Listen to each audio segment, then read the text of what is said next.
There's a part of you that doesn't age, doesn't lie, and never really forgets. You felt it, in moments of stillness, in grief too deep for words, in beauty so raw it made your eyes burn. That is your soul. And if you've stopped caring for it, this world will gladly give you 1,000 things to replace it with.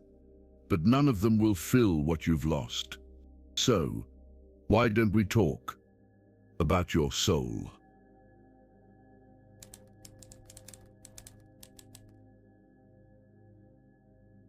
Modern life teaches you how to build empires of stone and status. It rewards those who stack their calendars, their bank accounts, their walls with proofs of their existence. Be more, it whispers. Achieve, possess, climb higher. But the ancient ones, the sages, the dreamers, the keepers of forgotten truths, they spoke differently. They said, first you must empty, first you must shed. You cannot fill a vessel already brimming with noise. You cannot ascend while dragging the anchors of your illusions. Your soul was never impure. It was born radiant, shining brighter than memory can recall, more vast than language can contain. But the soul gets buried under years of unspoken grief, buried under layers of labels you accepted without question, buried under the heavy coats of guilt stitched together by hands that did not know your name. Pain, shame, noise, lies, these are the sediments of forgetting. They accumulate slowly, almost tenderly, until one day you wake up a stranger to your own breath. You were not born to be a machine. You were not designed to fit into boxes built by fear. Yet how easily you learned to shrink yourself. How easily you learned to wear masks heavier than your true face. Purification is not about scouring yourself like a floor dirtied by existence. It is not punishment. It is not denial of who you are. It is remembering. It is reaching down through the layers of debris and shame and touching the ember that never died. It is peeling away the masks placed upon you by survival, by society, even by love mistaken for protection, until you remember, I was whole before the world taught me otherwise. Before you were told what to chase, before you traded wonder for certainty, before you learned to measure your worth in exhaustion and applause, underneath the striving, beneath the endless becoming, your soul still waits, still glowing, still sacred, still yours. To purify is not to erase what you have lived. It is to gather the lost fragments, rinse them in the waters of truth, and return, not to innocence, but to authenticity. You are not here to be perfect. You are here to be real.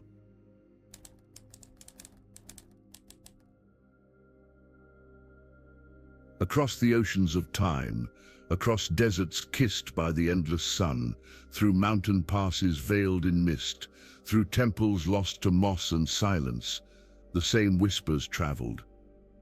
In every forgotten tongue, in every shattered tablet, in every sacred fire lit against the darkness, they spoke of a path, a way back, a way to unbury what matters most. The faces changed, Egyptians, Hindus, mystics, shamans, but the essence did not. In ancient Egypt, they believed that after death, your heart was weighed against the feather of Maat, the essence of truth, of balance, not judged by words, but by weight. A heart heavy with lies, regrets and betrayals would be devoured. A heart light with truth would ascend. Purification was not punishment. It was the art of lightning. In the burning temples of India, the sages kindled tapas, not just fire, but sacred heat. They spoke of karma not as a curse, but as the residue of forgetfulness, burned away through devotion, breath, and the willingness to stand naked before the infinite. In the vast deserts, where silence howls louder than any storm, the monks withdrew from the world not to escape it, but to remember what existed before the world. They fasted, they knelt, They emptied themselves until only spirit remained. In the dense jungles, under constellations long forgotten by cities, shamans sang, wept, and danced around sacred fires. They knew that pain buried in the flesh must be drawn out through sound, through trance, through ritual. They knew that the soul was not a concept, but a breathing, trembling presence that needed to be seen and honored. Across every civilization, across every era, the same truth echoed. The soul could be purified, but never through force, never through violence against yourself. Only through ritual, only through sacred intention, only through the gentle but fierce devotion to remembering. They knew something we have forgotten, that purification is not about removing what makes us human. It is about uncovering what makes us divine. It is not ascension away from life, but immersion into the deepest currents of it. And now, in this age of endless noise, of lights brighter than stars and distractions faster than thought, the path still waits, hidden, not because it is far, but because it is subtle, because it requires you to listen differently, to remember differently, to return.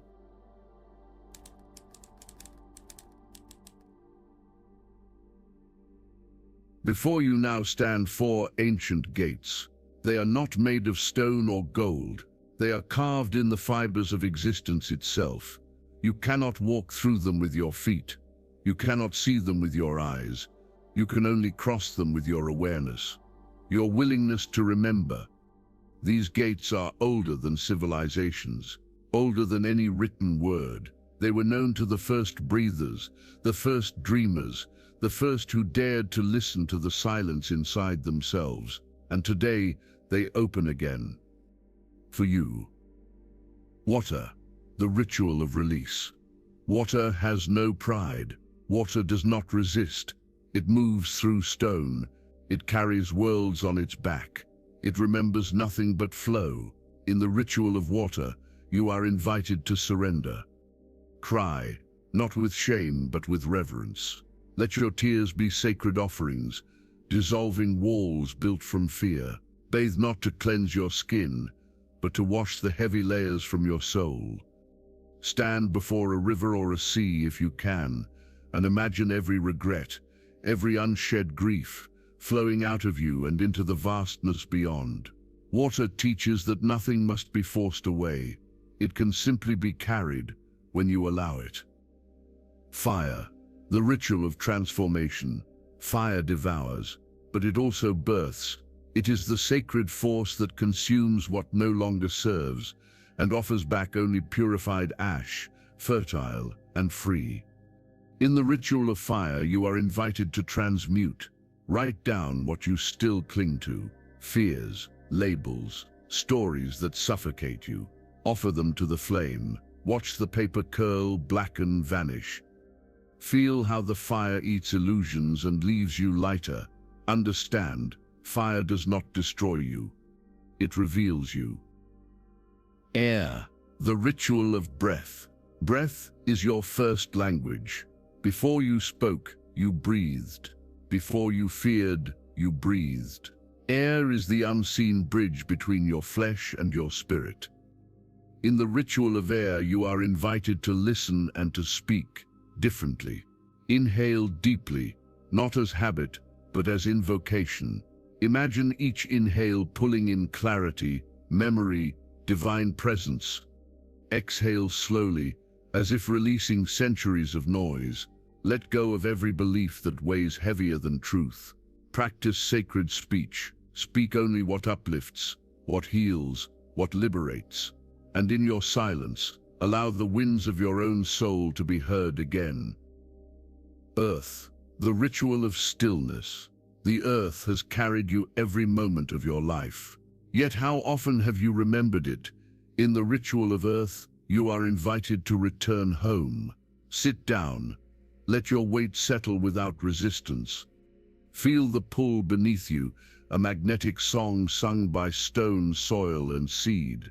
Recognize that your body was made from dust, and to dust it will one day return, but your soul is what animates it now. Stillness is not emptiness. It is the sacred soil where remembering grows. In the silence of your own beating heart, you will hear the first song sung by the stars. These are the 4 sacred gates: water, fire, air, earth. They do not demand great sacrifice. They ask for great presence. To purify your soul, you must pass through them not as a warrior, but as a pilgrim, not fighting, but surrendering to the truth that was always waiting inside you.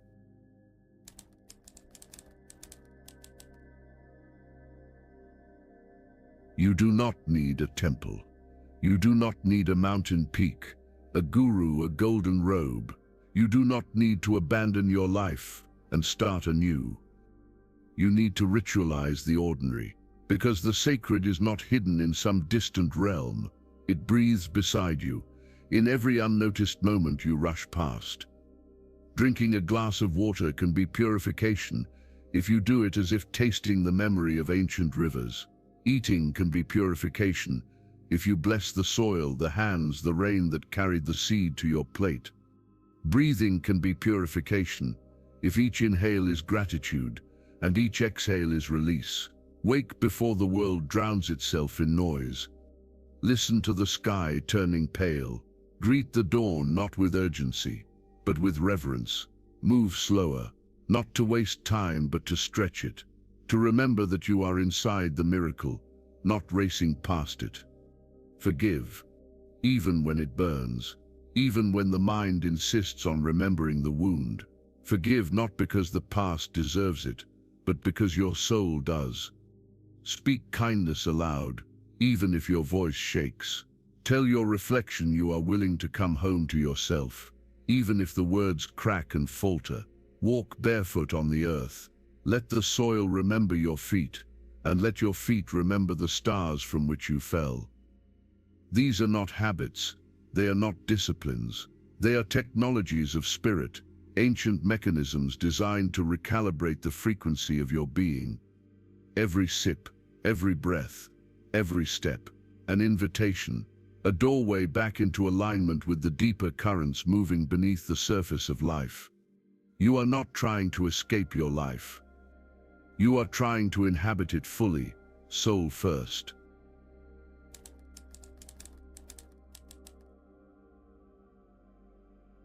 You were never lost. You were never broken. You were only asleep beneath the noise, only veiled by stories too heavy for the wings of your spirit. When you were born, you carried the memory of stars in your veins. You carried the wisdom of waters older than the earth itself. You arrived whole, untouched by fear, radiant without effort. Then the world, trembling with its own forgotten wounds, taught you to forget too, taught you to armor your heart, to doubt your magic, to see yourself through the cracked mirror of other people's fears. And you learned how to perform, how to endure, how to survive. But in surviving, a part of you went silent. The song grew faint, the light grew distant, yet it never died. The soul does not shatter under neglect. It waits. It waits through the long winters of forgetting. It waits through the storms of noise and distraction. It waits through every false identity you put on like armor. It waits for you to remember. And when you do, when you stop running, when you sit down on the sacred earth of yourself, when you finally dare to look within without judgment, the light stirs, the ember breathes, the ancient memory awakens. You were never a project to fix. You were never a mistake to correct. You were, and are, a cosmic flame wrapped in human form. And purification is not punishment. It is reunion, a returning to what you already are. Beneath the stories, beneath the scars, beneath the ache, walk back through the 4 gates. Water, fire, air, earth, not once, not perfectly, but as a rhythm, a devotion. Walk, even when you forget. Walk, even when it hurts. Because each step is a soft knocking at the door of your soul. And one day, when the noise has settled and the armor has fallen, you will hear it. Not as a shout, not as a command, but as a soft remembering, you are not lost, you are not broken. You are home.